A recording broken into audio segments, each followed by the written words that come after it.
All right, good morning. We'll go ahead and start class, and we'll start off, like always, giving you an opportunity to ask questions about the contents we're covering in Chapter 4 now. Next week we have our first exam, and so that will be Chapters 2, 3, and 4. Anybody have any questions to start us off with today?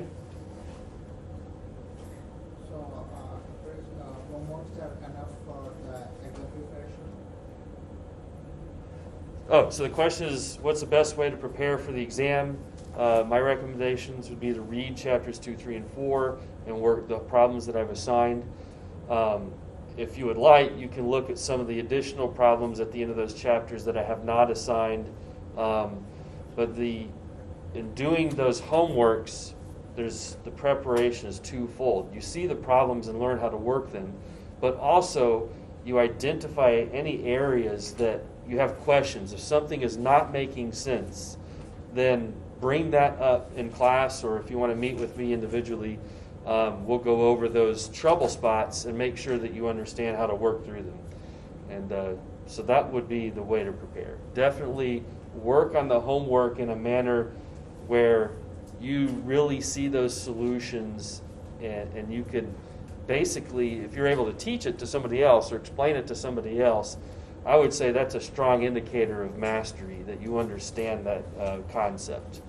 If you're having trouble explaining it to someone, try to work through it again and get to a point where those explanations are making sense so that you can communicate that. Okay? So, last lesson was chapter 2, 3, 4. 2, 3, and 4. And 2 days exam, so which chapter for which? It's like holistic.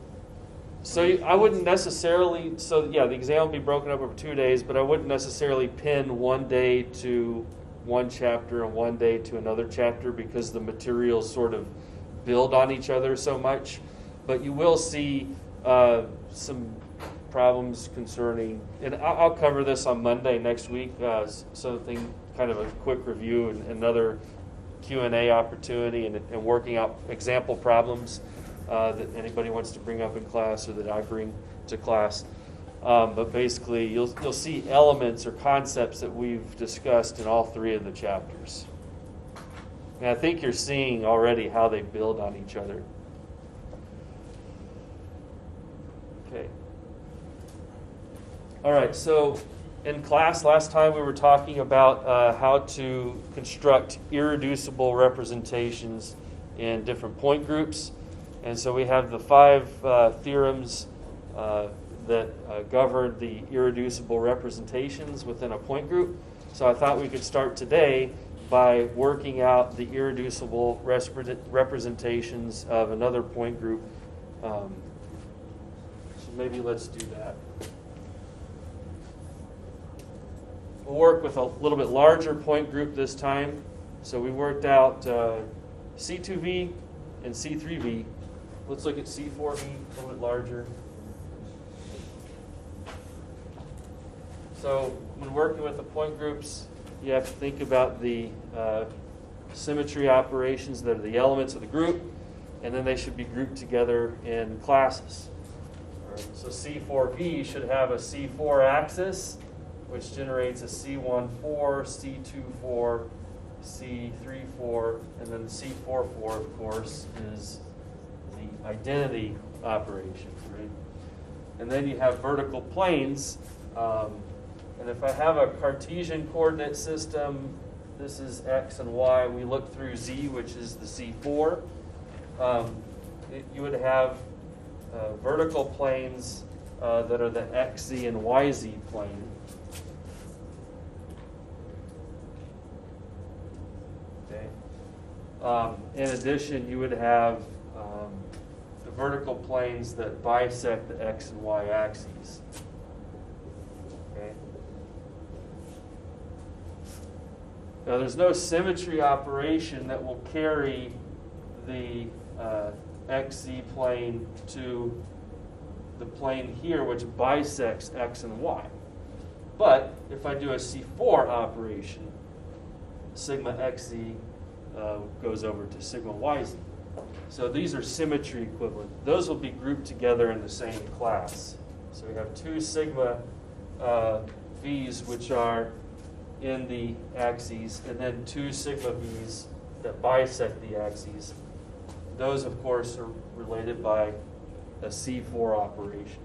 Okay, so that should constitute all of the symmetry operations then for C4V. Now, if we group so we've already grouped the mirror planes. If we look at the C4 operations, the operations derived from the C4 axis, are any of these in the same symmetry class, or any of these in a different class, right? So the C14, you could, let's see, what's a good way to describe this? If you take the cyclic group C4 and you've worked out similarity transforms from a product table, you could work out that C13 and C34 are in the same class. Is there anything else that would relate those, I guess, so that you would be convinced that they're in the same symmetry class?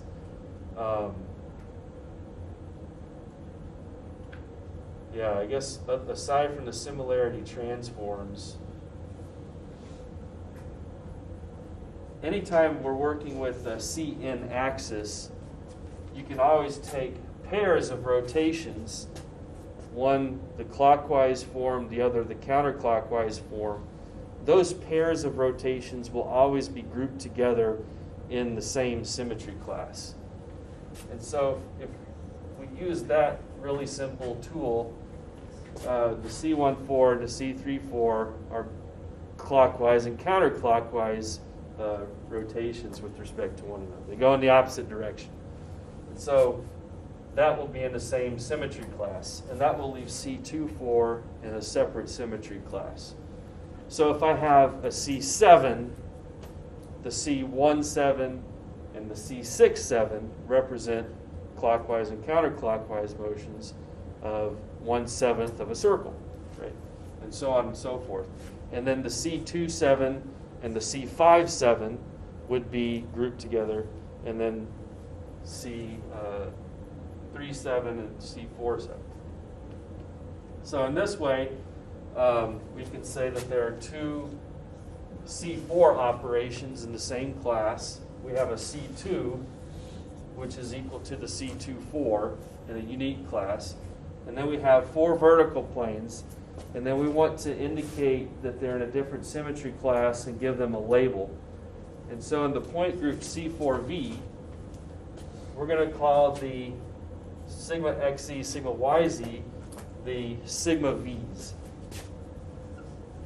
Vertical planes that are sort of aligned along Cartesian axes, whereas those that bisect will be dihedral planes. They're still vertical, right? They're parallel, I guess, to the z direction.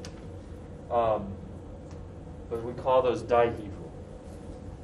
So we have 2 sigma V, 2 sigma D. All right? So those will be all of the symmetry operations grouped together into symmetry classes. The order of the group is 8. We have 8 symmetry operations, right? And we have 1, 2, 3, 4, 5 symmetry classes.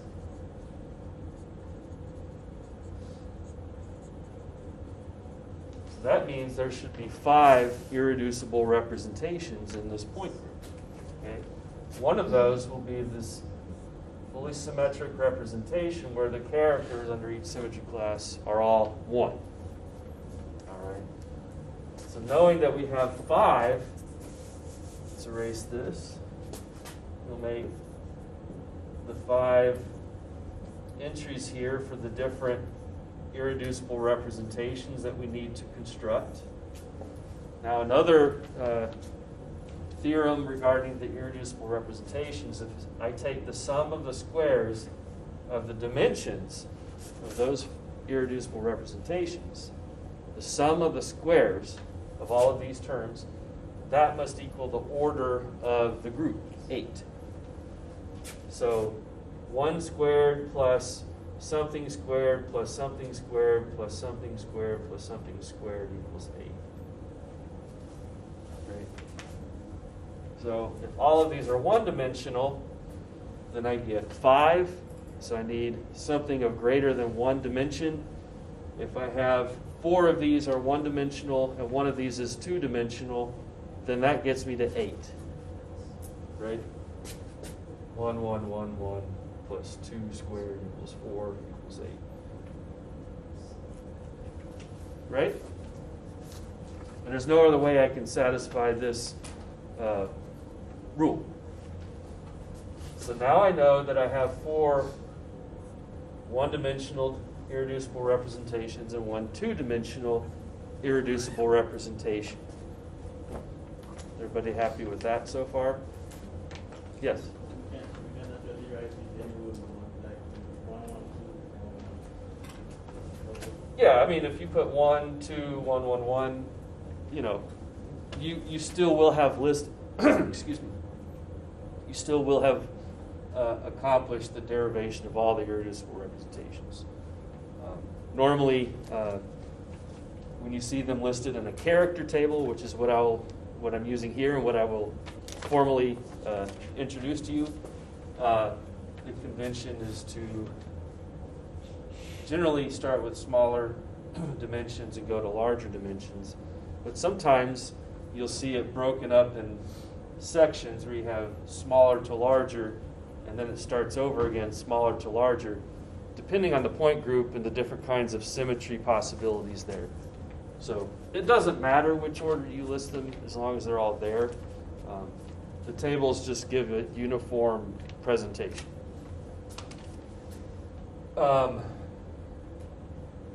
Okay, now what we need is the sum of the squares of the characters equal to the order of the group while maintaining orthogonality between the irreducible representations. So you kind of hit on those two rules simultaneously. So in order to get, you can see right away that if all of the characters are 1, then I have 1 squared times the coefficient indicating the order of the class. And if I take the sum of the squares times the order of the coefficient, it will always be 8, whether I have a +1 or a -1 as the character, right? So that means in all of these one-dimensional irreducible representations, I could generate these by having +1 or -1 as characters. And I need to do this in a way where I make sure that orthogonality holds true. So if I take the character times, I'm going to check the orthogonality against the fully symmetric representation just out of convenience. So plus or minus 1 times the order of the class. And then I take the sum of all of those values for each class. I should have a sum equal to 0. Right? So I need to add some -1 characters in the one-dimensional IR so that I have 0 is the sum. So I have some orders of the class of 1 and 2. If I have 3 1s here, the sum of the products of the characters times the order of the class gives you +4. And notice that I have the order of the class is 2 for the last 2 columns. So if I have -1 here, that gives me -4, and that gives me a sum of 0. So these two, for example, would be orthogonal to one another. And the order of the square of the characters is the order of the group. So that works, right? Are there other combinations where I could use -1 as the character? And certainly, if I have a -1 in a symmetry class of order 2, and I have another symmetry class of order 2 with a +1, I can swap those out, right? So if I have a -1 here, then I can make either one of these positive. and then I keep the other characters the same as this one. And so now the two characters with -1 are under the symmetry classes C4 and sigma D, which have orders of 2. So that's orthogonal yet again. And then, of course, I can have another one-dimensional IR with a -1 character for the C4 symmetry class.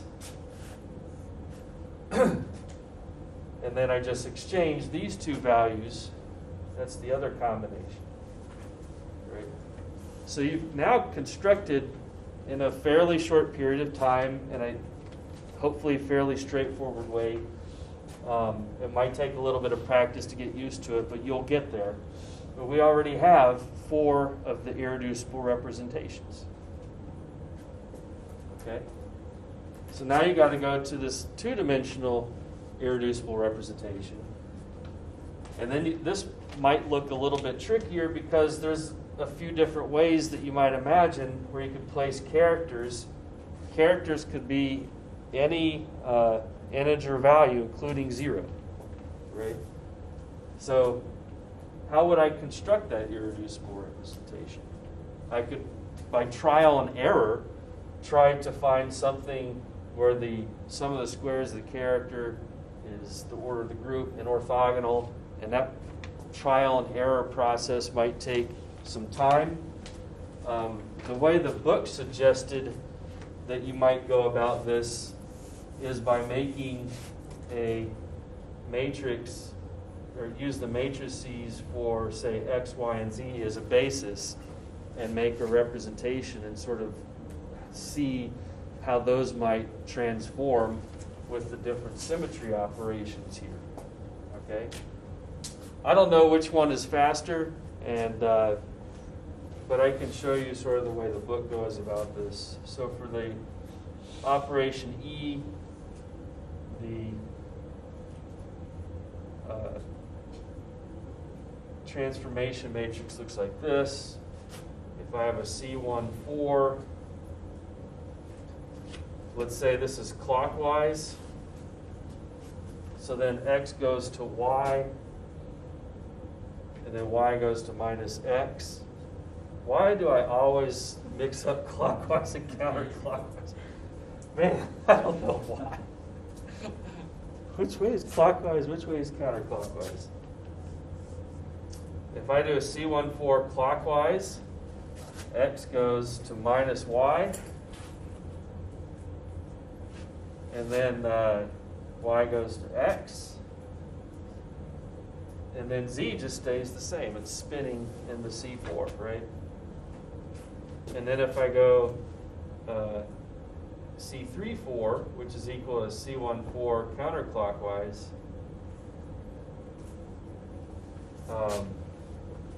then X goes to Y, and Y goes to minus X.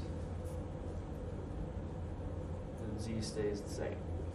And then the C2, doesn't matter if you go clockwise or counterclockwise, thankfully. It'd be pretty hard for me to mess it up, but I might find a way. X goes to minus X, Y goes to minus Y. So minus 1, 0, 0, 0, 1, 0. Z stays the same. Okay. And then for the sigma V's, we have a sigma XZ. So X and Z are in place, Y goes to its negative.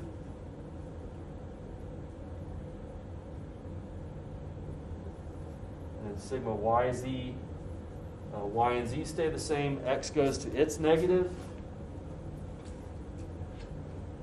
So you should be able to work those transformation matrices pretty quickly. And then we can go to the sigma D's. So if we call this sigma D1 and sigma D2, so we can keep track of them, the transformation matrix for sigma D1 will take X to Y. So that looks like that. And then Y goes to X, right? And Z stays the same because Z is in the mirror plane. and then sigma d2, x goes to minus y. And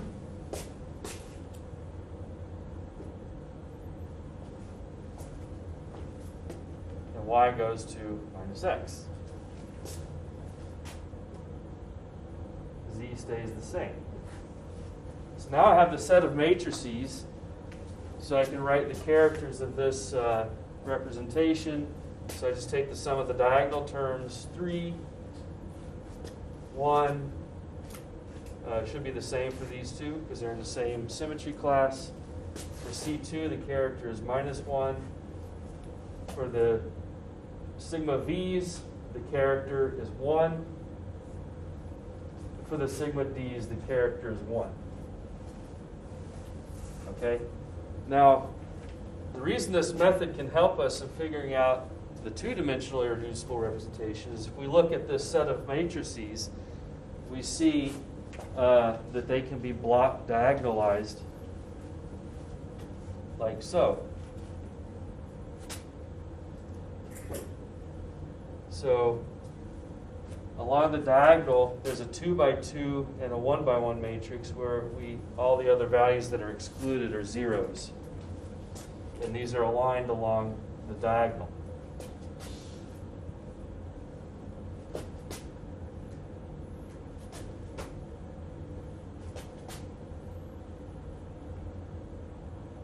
So now I've block diagonalized the set of 8 matrices. And if we take the characters of those smaller matrices, we can in fact see that there's a 2-dimensional representation and a 1-dimensional representation embedded within this larger representation that we constructed. The characters of the 2-dimensional matrices are 2. This is going to be a way to construct the characters now of the irreducible representation here. For the C4s, the character is 0. You see that? For both of those matrices, the sum of these two values on the diagonal, the 2 by 2, is 0. If I go to the C2, the character is minus 2. And then if I go to the sigma V's, the character is 0 in both cases. And then if I go to the sigma D's, the character is also 0. So we have now constructed the 2-dimensional irreducible representation. Now you could have done that by trial and error, just by satisfying the 5 rules. Whatever is easier for you, whatever makes the most sense, you can go with that method. Okay? Now notice the 1 by 1 blocks in this set of matrices. The characters are 1, 1, 1, 1, and 1, which certainly corresponds to this irreducible representation here. So in fact, as a basis for irreducible representations, particularly with the functions x, y, and z, and squares or sums of squares and differences of squares of x, y, and z, are often tabulated on the right side of the table. So we know that since x, y, and z were the basis for these matrices, z, because it can be blocked out, is a basis for that fully symmetric representation. And x, y are a basis for this 2-dimensional irreducible representation. Therefore, this is a reducible representation. It is not one of the irreducible representations. Okay? Now we're interested in character tables which present a point group, all of its symmetry operations grouped together in classes, and all of its irreducible representations. Okay? That is a character table.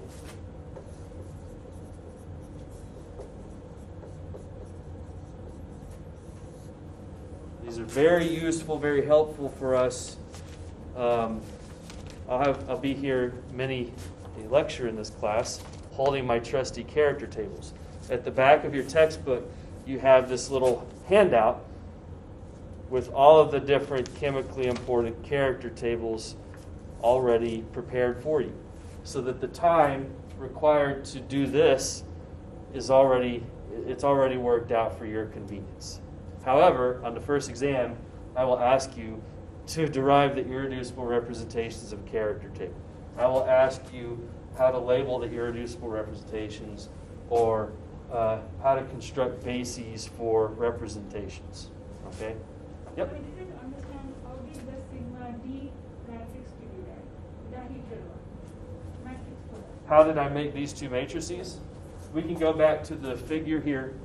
So sigma D1 is this plane. Yes. Note that with the action of sigma D1, that transformation will take any point along X and move it to Y. And so these row elements of the matrix will be multiplied into the column elements X, Y, Z. And when I add them together, I end up with Y. So X goes to Y. And then Y, after reflection about sigma D1, goes to X. So that gives me the row elements 1, 0, 0, so that Y goes to X. And then Z is in sigma D1. It's not changed. So I get the row element 0, 0, 1, so that I get Z back again. And so if you write that out, X, Y, Z goes to Y, X, Z. That's the matrix. Does that make sense? Okay.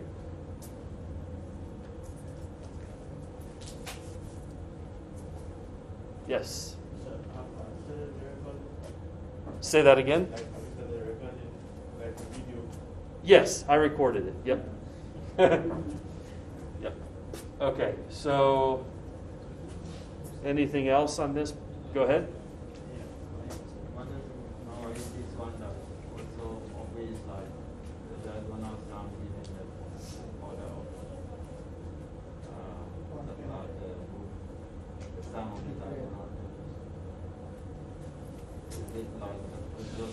Now the previous table on we did last week, if we take the diagonal terms in the character table, and Oh. it gives So you're asking if there's something significant about taking the diagonal terms in the character table? No. We will never have the character tables are not square matrices in the sense of a transformation matrix. It's simply a table of the characters of matrices for very specific bases, which give rise to irreducible representations. And those irreducible representations must follow the 5 rules concerning the relation between the characters and the order of the group, the dimensionality and the order of the group, the number of symmetry classes equals the number of irreducible and then orthogonality, right? So if you're holding all of the rules together, then you satisfy the criteria for irreducible representations. But I will never take the terms on the diagonal of a character table to have any kind of meaning or significance. It's only the terms on the diagonal of the matrices that give rise to the characters of the representations that have significance. Because the sum of the terms on the diagonal of these matrices are the actual numbers that go into representations, right? And notice this 3-dimensional representation I constructed, it's not one of the irreducible representations. There are only 5. This cannot be another irreducible representation. This is a reducible representation. I will give you a formula here in a few minutes how to decompose this into its irreducible representations. That will be a very useful skill that you will need to learn this week. And one way to present how that works is to write the matrices out for your reducible representation and then block out the sets of matrices that by block diagonalization. And it turns out those blocked matrices are now irreducible. They cannot be blocked out any simpler, right? And we saw that this x, y, and z is equal to this representation and this representation.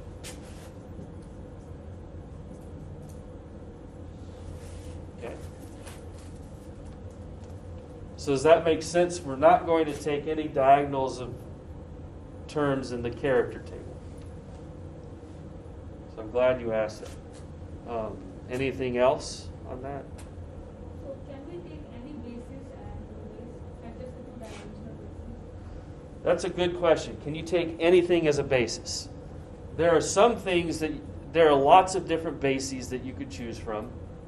Some of them are completely nonsensical and have no relevance from a chemical, it has no utility for the chemist. Other bases have significant utility for chemists. And then there are other bases that you could choose that actually do not satisfy any actual symmetry within the group. And therefore, you can try to write an irreducible representation, but you'll find something weird, like you can't generate an integer value for the character of the matrix. And so when you see things like that, you're basically disproving that proposed basis as an actual possible basis within the group. So that answer might sound weird, and as you start working more examples, I think it will start to become more clear with time. But for example, in C4V, right, I could take C4V would be like a square base pyramid, right?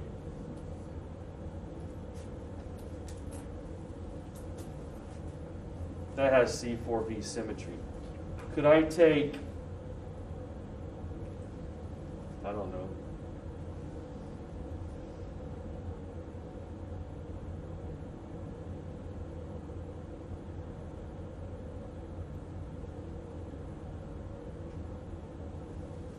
could I take these two faces as a basis? I'm just trying to think of something strange because to try and understand if that's a basis. So if I just label them so I can keep track of things, the front face might be 1, the right face 2, the back face 3, this left face 4, and then the bottom face 5, right? The base. Maybe we'll call that the base. So can I make a representation out of that? Will it make any sense?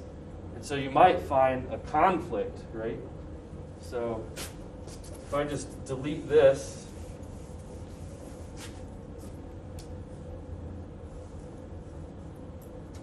and I just take this 1, 2 faces, and I say it's a two-dimensional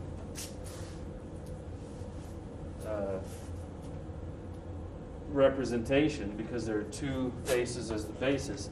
If I do a C4, I notice that, maybe 1 could move to 2, but then 2 moves to nothing else in the basis. Right? So I don't get an integer value for the character. If I try to write the transformation matrix, for example, this is face 1 and face 2. And let's say I do a C4 counterclockwise. So that face 1 goes to face 2. Face 2 goes to face 3, but that's not the basis. That's not in the basis. So it's like undefined. Right? And so if I try to write the transformation matrix itself, I get something like 0, 1, and then F2 goes to 0, 0 or something. So I have a problem in writing out the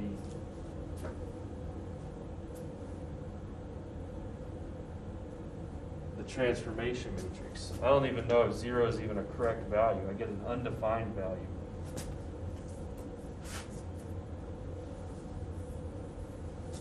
Okay? And then if I do a C2, it moves completely outside of the basis. So it cannot be a basis if the object doesn't transform into it back into itself in the basis. Okay. So I create something that physically doesn't make sense. Right?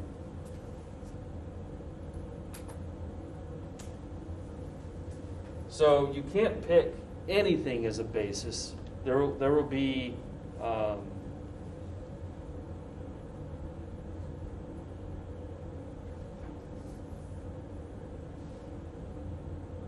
things that physically don't make sense as a basis for representations in the group. And that could be tricky seeing that. So I guess another example would be like if you took an actual molecule that's C4B. Just trying to think of something with C4B.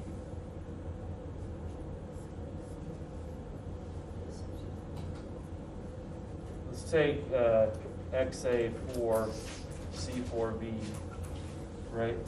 Can I take one XA bond as a basis for a representation? So let's take this one right here.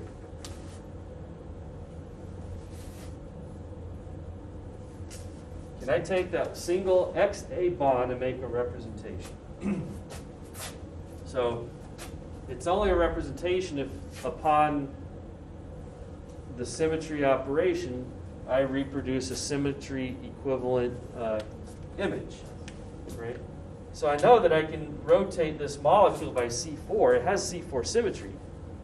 But if I take just this as a basis, I've moved it outside of what I've defined as the basis, right?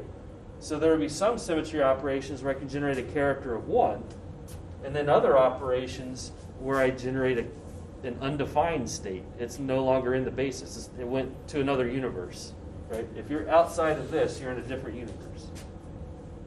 And it contributes something undefined to the matrix, right? So you could get 1 for the E. For the C4, you get something undefined. For the C2, it moves to another position, so it's undefined, or it contributes 0 to the character. Right? And then if I have a sigma V, I get, depending on which sigma V. Now this is also a conflict, right? The character must be the same for all operations of the same symmetry class. If I take the sigma V perpendicular to that bond axis, it moves to the other side. But if I take the sigma V in the bond axis, it stays the same. That's a contradiction. So I basically proved by the fact that the characters are different for this symmetry class that this cannot be a basis for a representation in the point group C4V. So that's a very good question because you're now taking an infinite set of possibilities and it's now reduced to well, I don't know if it's still infinite, but it's infinite within a subset that conforms to this symmetry. I'm not mathematical enough to know if that's infinite or not still.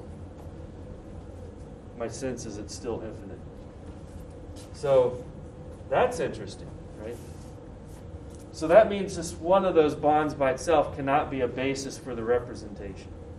But maybe you could take all of them as a basis for a representation that does decompose to a set of irreducible representations. And it will turn out that combinations of these will end up being certain combinations, certain symmetry adapted combinations will end up being appropriate bases for irreducible representations. We'll learn about that as we go further into the class. So it's a deep question on understanding what constitutes an actual basis. It has to conform to the symmetry restrictions of that point group. I think that's a key component of it.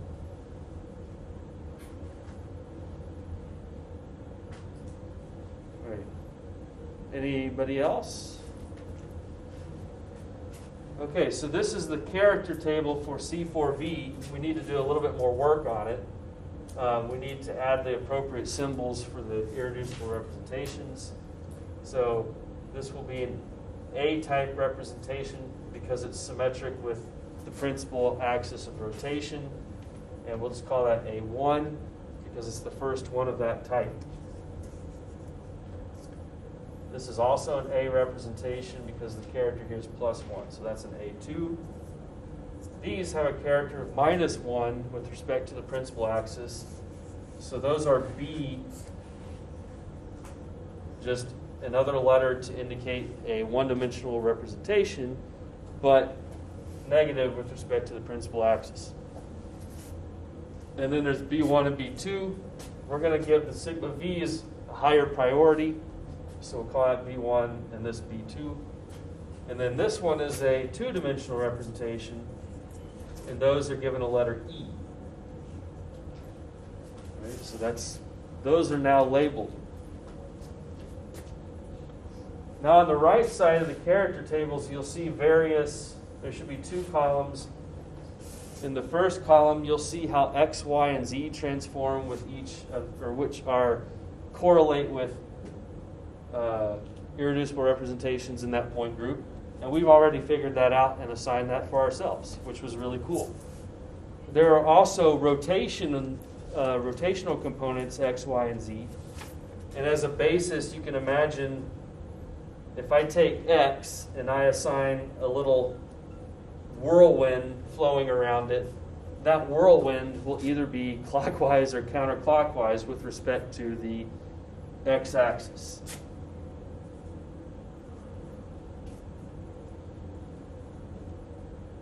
And you can pick. It doesn't matter. You just pick one, clockwise or counterclockwise.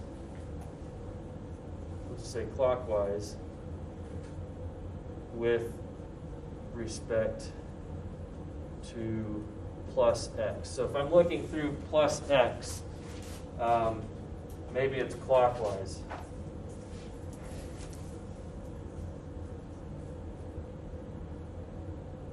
So I'll draw it like that. And then you can ask yourself, if I go through the different symmetry operations, does that result in this staying clockwise, or does it become counterclockwise? If it stays clockwise, that contributes +1 of the character. If it goes counterclockwise, it contributes -1 of the character. All right? And so for the C4V, and if you wanted to test this on your own, try working it out. You have RZ.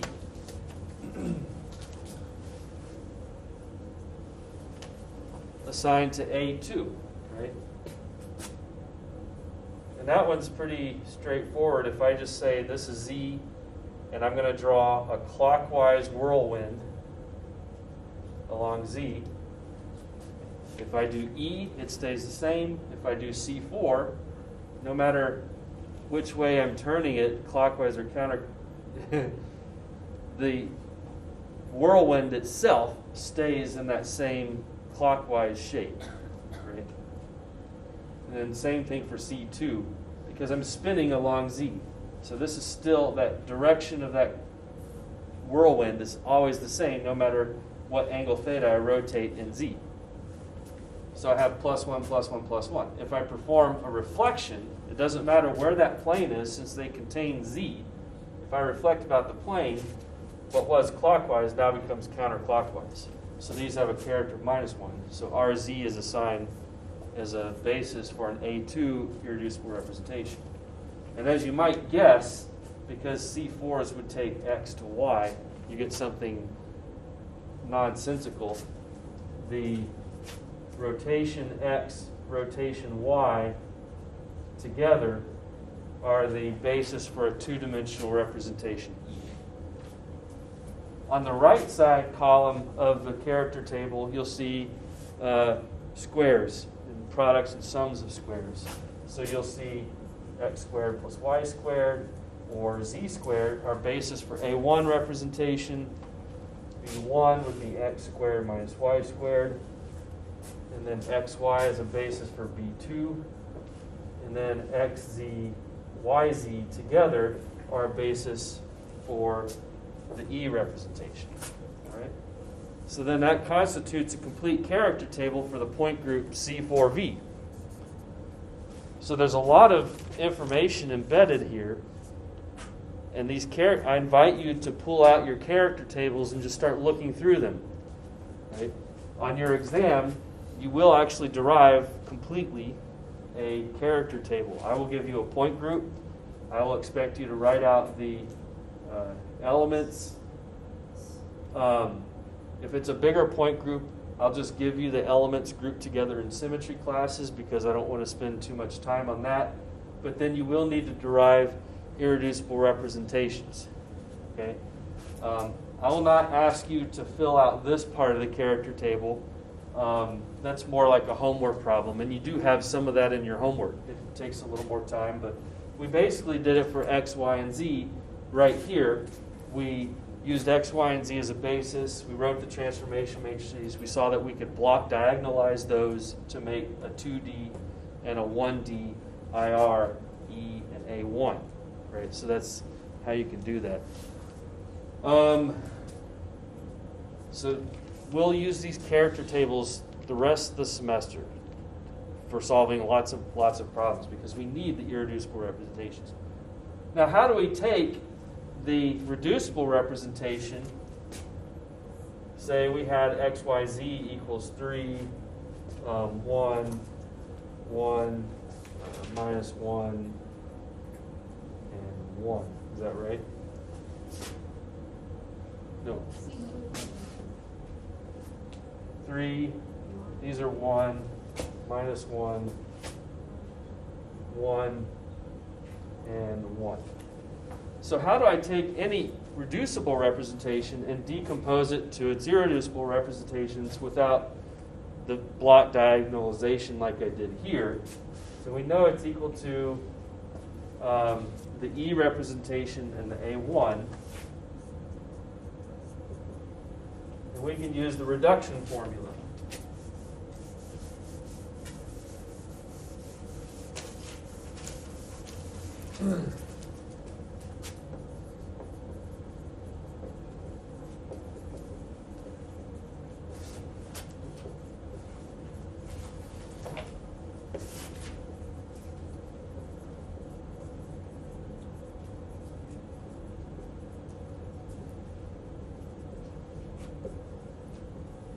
So reduction formula allows us to convert the reducible representation to all of its irreducible representations. And so if we want to figure out the number of A1s found in the irreducible representations,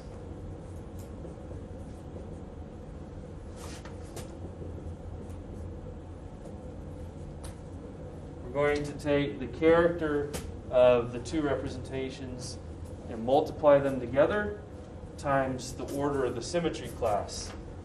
So character A1 times the character XYZ times the order of the class.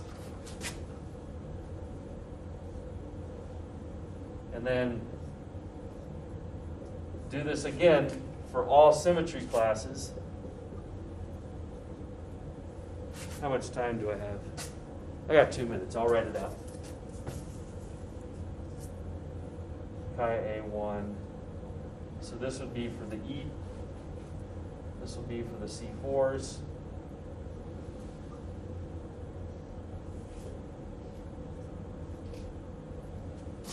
So for E, the order of the class, of course, is 1. And then I'll have another term for the C2 symmetry class. Chi A1 times chi XYZ times 1 plus chi A1 times chi XYZ times 2 for the sigma V's. And then the last term is chi A1 times chi XYZ times 2 again. And then divide the whole thing by the order of the class.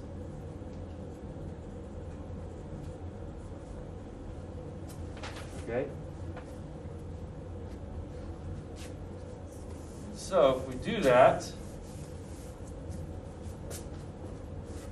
we have 1 times 3 times 1 gives you 3 for this first term. For the C4s, we have 1 times 1 times 2. For this C2 term, minus 1 times 1 times 1. For the sigma V term, it's 1 times 1 times 2. And then for the sigma D term, it's 1 times 1 times 2. And so that equals 8. We need to divide by H, which is 8. And what this tells me is I have 1A1 in the irreducible representation. And I will work this out for all of the irreducible representations in the group until I have found the irreducible representations where the dimensionality, the sum of the dimensionality equals basically the sum, the total dimensionality of that reducible representation. All right. So notice this is 3 dimensions, 1 plus a 2 dimension. This is 3 dimension. That should be equal to one another, right? Or if you add up all the characters of the irreducible representations, it should equal, that are found in a reducible representation, it should equal the characters of the reducible representation. 1 plus 2 is 3. 1 and 0 is 1. 1 and minus 2 is minus 1. 1 and 0 is 1. 1 and 0 is 1. So they add up. Okay? So when we meet again on Wednesday, we can work a few more examples with the reduction formula so that you can have more practice. That will be a test item, and we'll be doing this the whole rest of the semester. We'll be constructing reducible representations using chemically important components as a basis for that representation, and then we'll decompose to its irreducible representation. That will be some of the first steps in solving important chemical problems. All right?